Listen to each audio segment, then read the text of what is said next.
Hey folks, welcome back to another edition of My Car Guru. I'm kind of celebrating today because the second Saturday Cars and Coffee event that we had at the dealership this past weekend, it blew away my expectations. What I had done is, I was sitting on my couch about 2 weeks ago, and I was just drinking some coffee, and I said, I want to have a Cars and Coffee event. Now, I'd done it before, maybe a year ago, 2 years ago, but it was fair. I think I'd done 3 of them, and it just wasn't that wonderful. And so I decided I'm going to take a different approach. I'm going to brand this thing. And so I called it what it was, Second Saturday Cars and Coffee, sponsored by Gateway Ford. It wasn't Gateway's Cars and Coffee. It was Second Saturday. It told people when it is and that it's special and that we're going to have coffee. And plus, I promoted it on Facebook. Amazing. And it was shared. I pushed it to just different Facebook groups. And, we had people come down from up in Virginia, way up in Bristol, which is a pretty good haul, 65 miles from Greenville. That was a pretty good drive. People from Morristown and over North Carolina. Of course, we're not far from North Carolina. We're 15 miles as the crow flies. But I had cleared off enough space for probably 75 cars. We had over 300. We actually overflowed into the AMC movie theaters lot and all the way over to a restaurant called Aubrey's down here near me. And I was afraid that I was going to get turned in to somebody because I did not have permission to be on the AMC theater lot. So if you're listening to this, my sincerest apologies. But I'm glad we overflowed, and it was just great. Who comes to a Cars and Coffee event? Not, people that like donuts. People like coffee, but not everybody likes coffee or donuts. They came because they wanted to show their stuff, show their cars, their unique cars, their love affair with their automobiles, men and women. A lot of young guys brought their, what they think is special and interesting is totally different from what I think is. But, they would look at my 1934 Ford and they say, that's pretty cool. But they've got, this one guy had put an LS Chevrolet V8 engine with a massive turbocharger on it. I think it was in what was that in? Like a Honda, like a Honda Civic. It has no business being there. But man, was it loud and was he proud. And I actually gave him one of the $100 prizes. I gave away $600. I had to pay one guy for coming in and helping me. But yeah, I gave away 5 $100 bills and just walked up to people and said, I got something for you. And they said, what? And I gave them a $100 bill. What's that for? I said, that's for the loudest car I've ever heard. Or that's for something I just like. It's really cool. Or that's for something, for the fact that you drove the longest distance. You said you were from Bristol, right? Yeah? I said, here's $100. Well, thank you very much. So I think our next second Saturday, Cars and Coffee, will be even better. And when is it? It's the second Saturday in June. And then we'll have one on the same day in July, or second Saturday in July. See, it's just so easy to remember. Even I can remember it. Tell you something I'd like to forget. As I've mentioned, I have to have my hip replaced again. It was done 1 year and 4 months ago. And it failed. It hurts all the time. Well, not my hip, really. It's my thigh. And it's because the prosthetic it didn't heal in there good. So I got to have it done again. But I thought it was important on something this important. Really, it's my life and it's my future. I'm going to get a second opinion. So I did. And the second opinion doctor is the one who's going to do my surgery because of the technique that he uses and the fact that he is a revision specialist. Sometimes you have to find the guy or gal that knows the most about what your issue is, whether it's your health or your car or other things that can go on in people's lives. Find the expert. Too many people go to the doctor and they don't ask enough questions. And that's the same thing in the car business, is when people are trying to buy a car, or they're trying to get automotive service, or they've wrecked their car, or they're trying to arrange financing. They don't ask enough questions, and in many cases they don't know what questions to ask. Would you agree with that? Well, one of the things I want to deal with today, I think, is important, and it's what you do before you come to the dealership. You're in the market for a new or a used vehicle. Really doesn't matter. But especially if you are a payment buyer, there's certain things that you just got to do. You got to know certain things before you walk in the store so that you are prepared. And I think also your mindset when you go into the store is that I may or may not buy a car today. I don't necessarily want you to go in there thinking, well, I'm going to buy a car today. Well, I definitely don't want you to say that. I'm definitely going to buy something today. Don't say that, especially if it's your first time shopping. Say, I'm probably going to walk. No, I am going to walk. I'm going to get their prices. I'm going to evaluate this situation, and then I'm going to go home and I'm going to think about it. Because I guarantee most salespeople do not want you to think about it. But that is it's like jumping out of an airplane without a parachute. I mean, you really got to think about this and say to yourself, I've got a parachute, and when I open it up, it says, I'm going to think about it. And that's okay. What the salesperson does or the sales manager does at that point says a lot about them. You know what it says about you? You're smart. You're a discerning buyer. You're not going to jump unless you're ready. Now, you may have already shopped at 4 or 5 dealerships. You're probably ready. You're probably tired. But just like you do want to say, I want to think about it, you don't want to settle. You don't want to settle on a $40,000, $50,000, $60,000 vehicle that's not the right color. You really wanted a sunroof. All you could think about was a sunroof. You dream about a car with a sunroof, yet you're going to buy a car without a sunroof? Really? Maybe you should wait so you can afford the sunroof. You swore you'd never buy a black car. You know how hard they are to keep clean. You know how hot they are in the summer. But no, you're going to settle. Why? Because they hit your payment. No, don't settle. If you're going to make a payment every month, at some point, you're going to look out in that driveway and you say, why did I buy that thing? Okay, I'll be back in just 1 minute.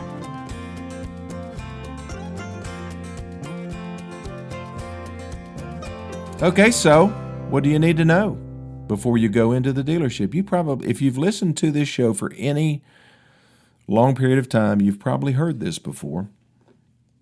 But, you have to repeat yourself occasionally because people forget.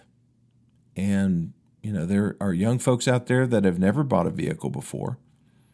There are not old folks necessarily, but older, experienced buyers. They bought cars before, but it's been 10 years.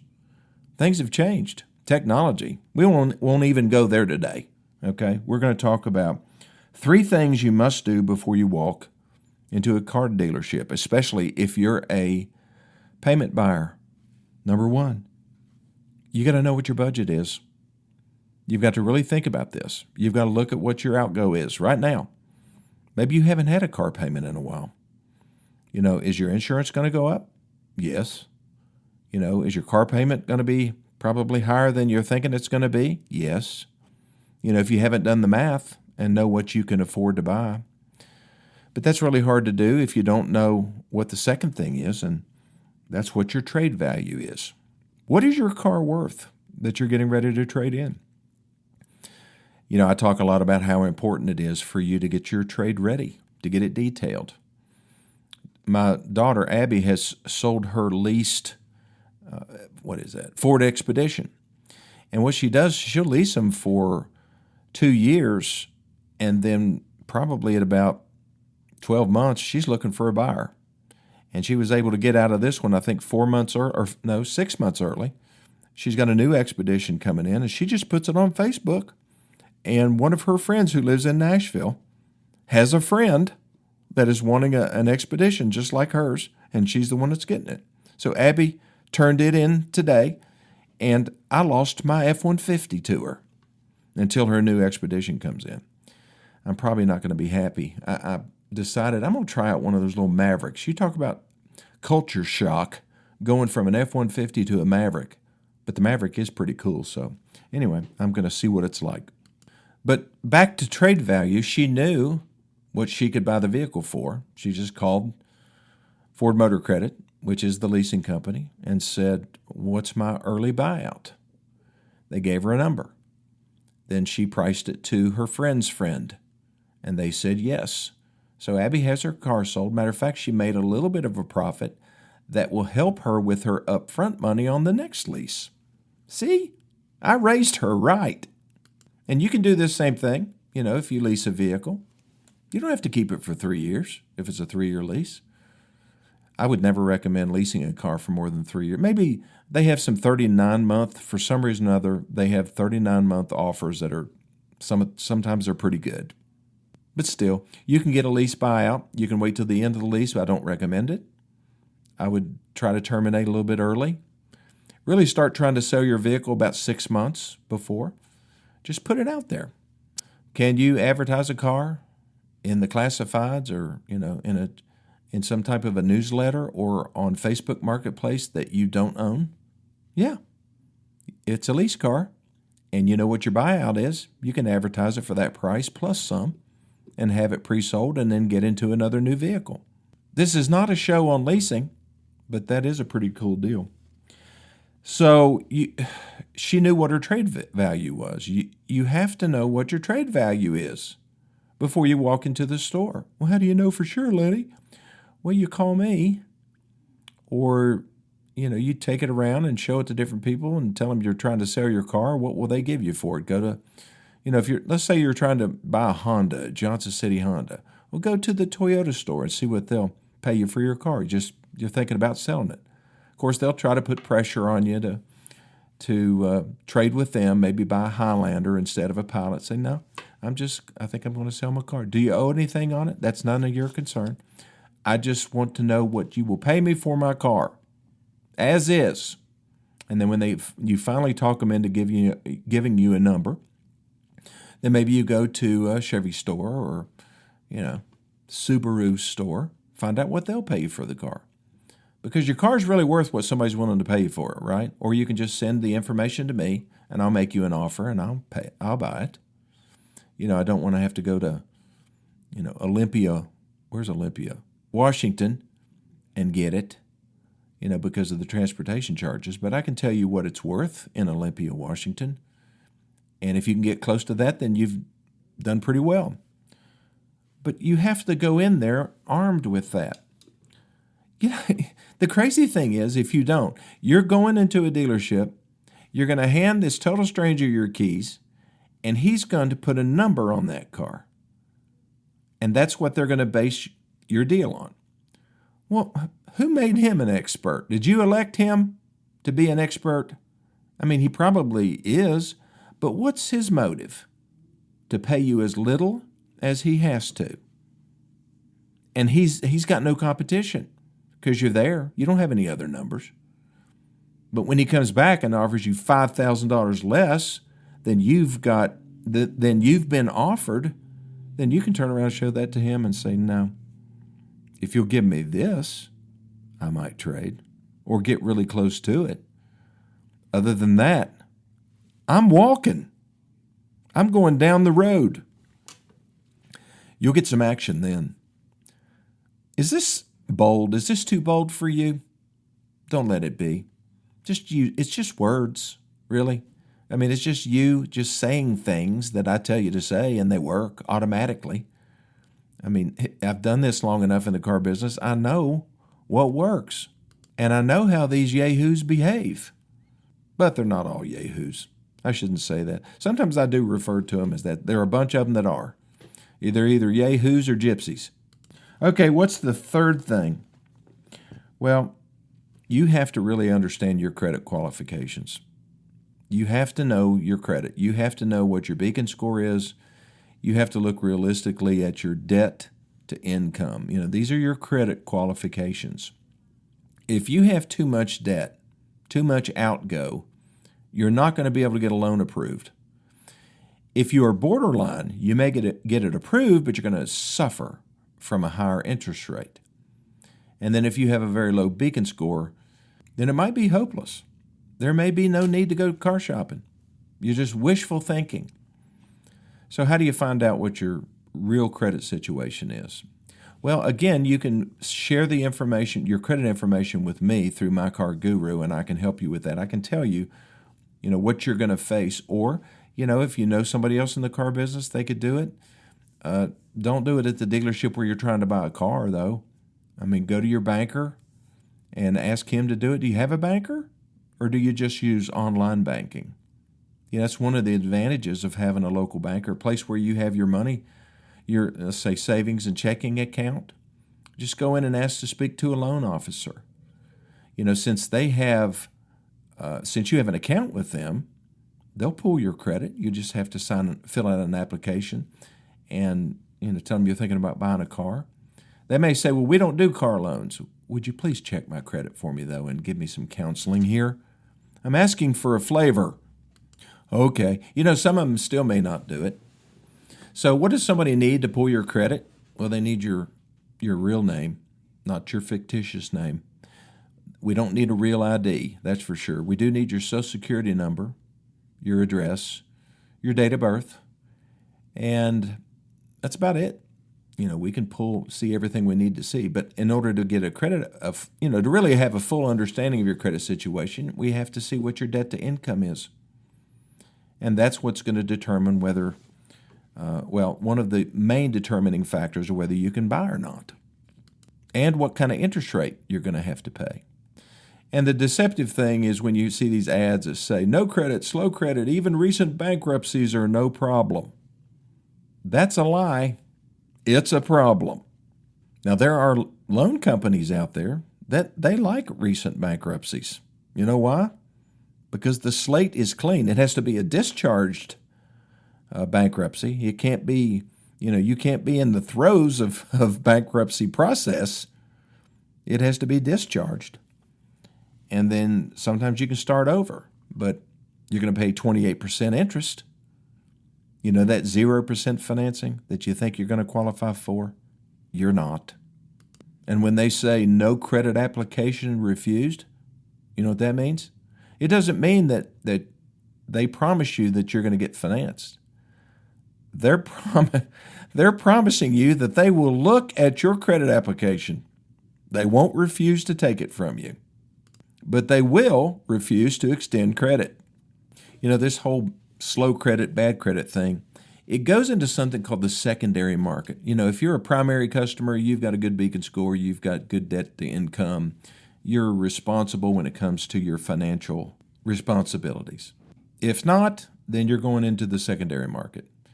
And that limits you, okay? It limits what you can buy. It limits how much you can finance. There's a lot of people that if they have really good credit, they can walk in, they can get 130% of MSRP financed.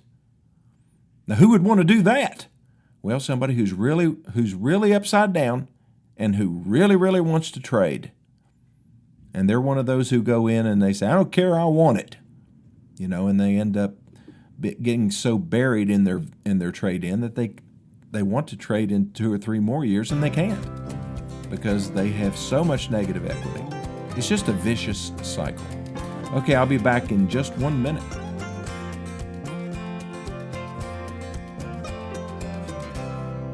Okay, so let's review. Know your budget, know your trade value, and know what your credit qualifications are. And then probably you won't get your heart broken when you go in to buy a new car. And you won't be relying on, a third party, which is the dealership, to tell you what you can or cannot do. Because there are some of them that will tell you things that aren't true. And then they steer you in directions that you really didn't intend on to go. It's just like buying the black car, or buying the car without the sunroof, or doing any number of other things that they say you have to do if you want this car. And quite frankly, those are the people that a lot of those shady dealers make the most money on. are the people with marginal credit, not terrible credit, but marginal credit. They're in a big hurry. They get all excited. There's a lot of balloons up. Those balloons get them excited. You know, there's one of those big, tall, floppy men flopping around outside, you know, that caught your eye and said, let's go buy a car. They got the floppy men out.